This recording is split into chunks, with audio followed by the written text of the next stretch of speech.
مسکا مو د ژوند عادت وګرځوئ. موږ انسانان له پیدایښته د مینې، خندا او مسکا په نامه څو خوندورې او له مفهومه ډکې کلمې پیژنو او ورسره اشنا یو. انسانان چې په کوم چاپېریال کې ژوند کوي، طبیعي خبره ده چې له ستونزو او مشکلاتو سره مخامخ کیږي. خو دا چې ستونزې هم له منځه لاړې شي او زړه مو هم خوشحاله وي، څه باید وکړو؟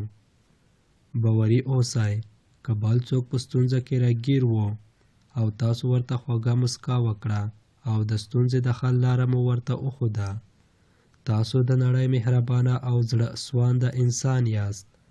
هغه ځکه چې ستاسو په مسکا کولو کوم لګښت او مصرف نه دی راغلی، خو په همدغې مسکا کولو مو نه یوازې مقابل جانب خوشحاله کړی، بلکې د خپل خالق تعالی له ثوابه مو هم ځان برخمند کړی دی.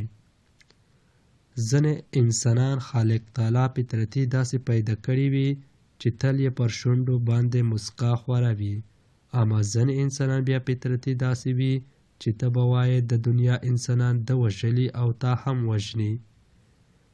مهمه خبره دا ده چې دغه دوهمه ډله خلک یا دا چې له مینې او مسکا بې برخې دي، یعنې څوک ورته مینه نه ورکوي او مسکا ورته نه کوي، او یا له ټولو انسانانو بیزاره دي. په کار ده چې نوموړو انسانانو ته مسکا کول ور زده کړل شي، په مینه ورسره خبرې وشي.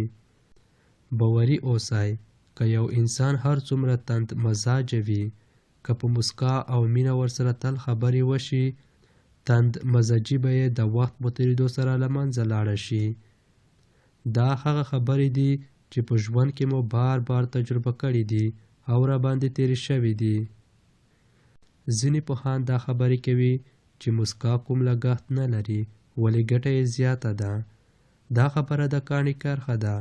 د ژوند په هر حالت کې مسکا وکړئ. مه پرېږدئ چې شونډې مو له مسکا څخه خالي شي او پر زړه مو د غمونو باران جوړ شي. په مسکا کولو سره نه یوازې ستاسو زړه ته تسکین وربخښل کیږي، بلکې مقابل لوری هم د خوښۍ او خوشحالۍ احساس کوي. راځئ چې په خپل ورځني ژوند کې مسکا خپل عادت وګرځوو.